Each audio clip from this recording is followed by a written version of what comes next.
It is a truth universally acknowledged that a lady in possession of both a shift and a pair of stays must be in want of a petticoat.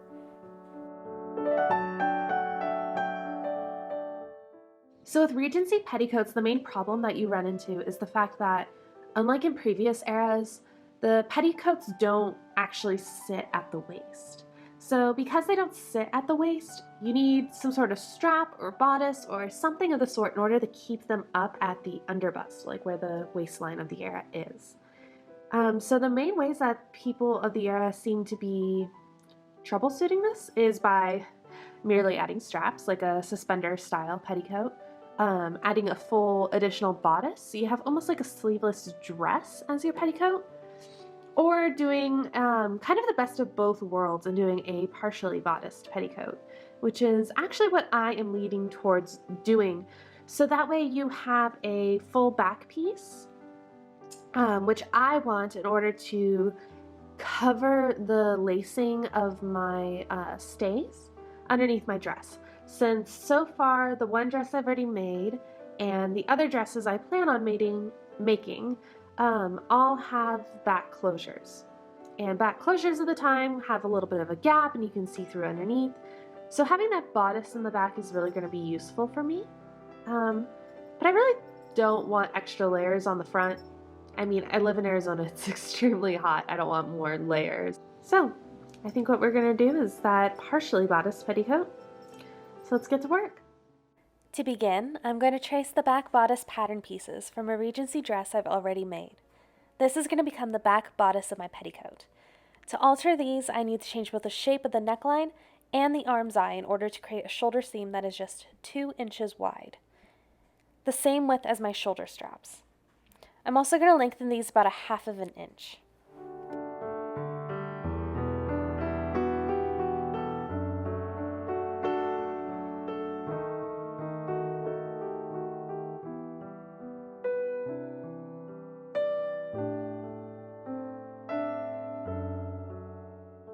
Next, I'll cut each pattern piece out of cotton sateen, making sure to cut out enough pieces to create an inner and outer layer. The straps are 2 strips of fabric 5 inches wide, and the waistband another 2, 1.5 inches. Next, I folded the front skirt piece in half and cut a slit down the fold about 6 inches. This will be my skirt opening. Then it was time to fold down the edges of the opening and stitch them into place. Once the edges were done, I reinforced the bottom of the opening using a row of buttonhole stitches.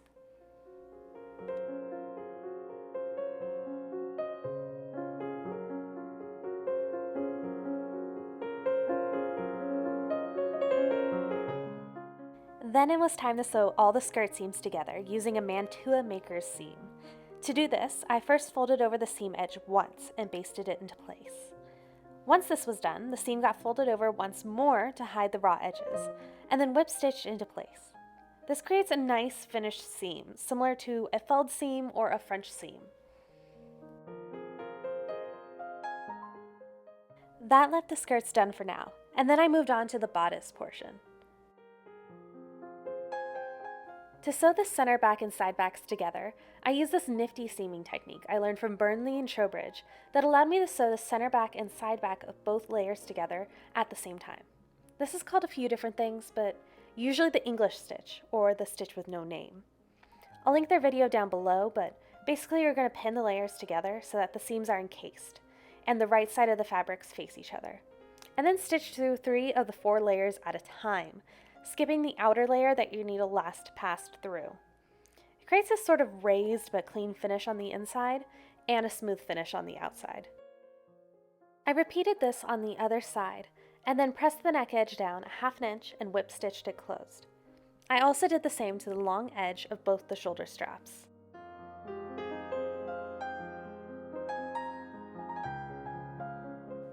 With the neckline and straps finished, I could then insert the straps into the shoulder seam, and these were then top stitched into place. The arm's eye edge was simply finished by folding it over twice and then tacking it down.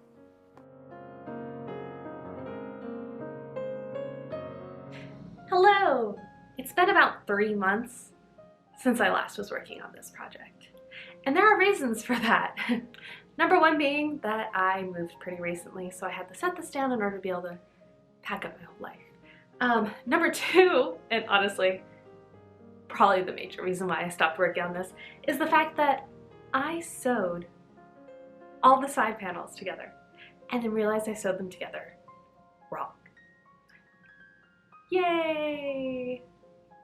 So what I had done is I sewed the front panel and then I did side panel, back, instead of front panel, side panel, back.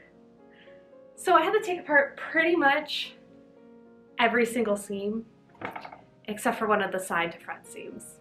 And now I'm going to sew it all again. Welcome back. I have officially finished fixing all of my problems. Hopefully. So what I've done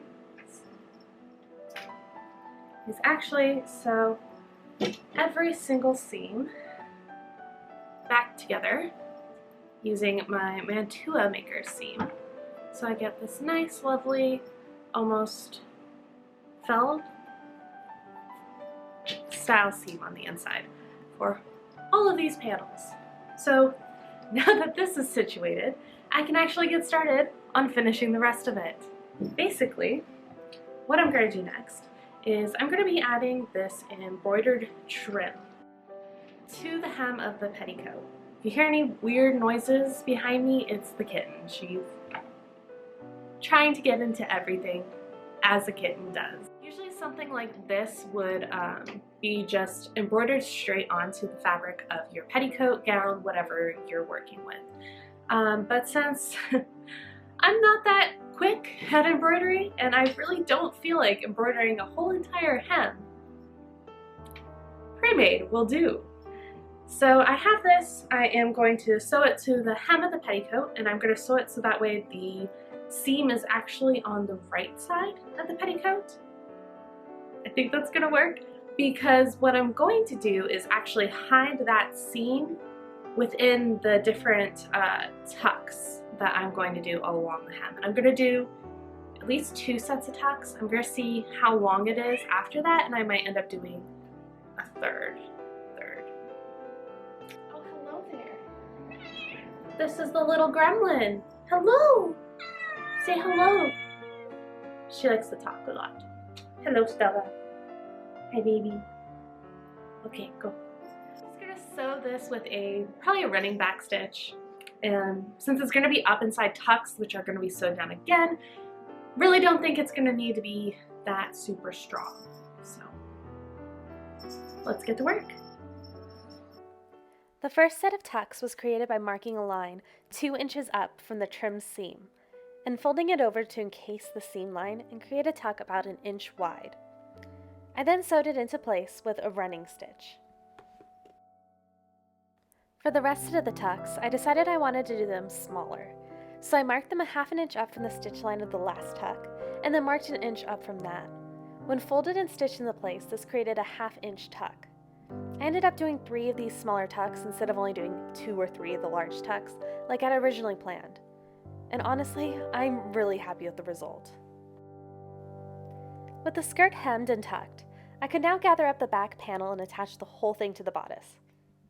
Apparently I forgot to film anything about the waistband, but it's about a 1 inch wide band the length of my underbust measurement that I previously attached to the back bodice portion of this.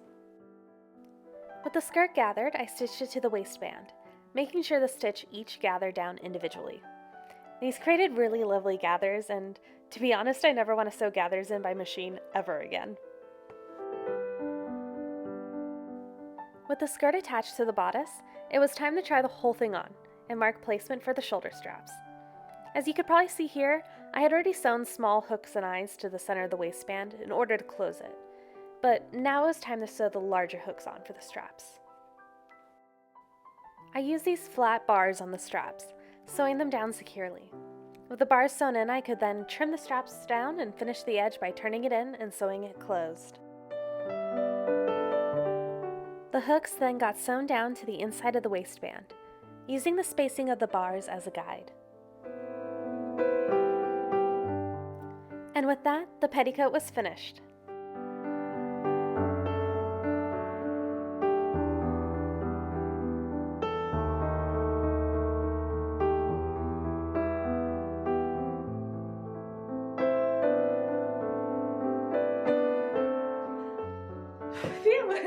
I am so glad that this is finally over.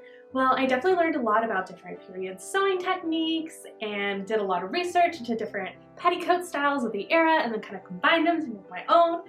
And that was a lot of fun. I'm really glad that this is over because now I can finally move on to making more exciting things. So I have the floral kind of cotton muslin day dress, not really a day dress, but that's debatable, dress that I've already made, and that was more of a wearable muslin. I actually sewed it all by machine. My next one I want to make, I actually want to sew by hand. And so far the plan is that I want to make a late 18 teens, early 1820s morning gown. Morning as in like grieving gown. So all black, and make a nice veil, all of that. I thought it'd be a really fun project for October, especially with like All Saints Day, All Souls Day, Dia de los Muertos. I know I butchered that probably. My fiance speaks fluent Spanish and he tells me all the time I speak Spanish like somebody who speaks French, which is accurate because I do speak French, not Spanish. I digress. I thought it'd be a great time to make a really fun Gothic inspired like 1815, 1820s morning gown. So I'm really excited to get started on that, and now I have all of my undergarments so I can actually work on that.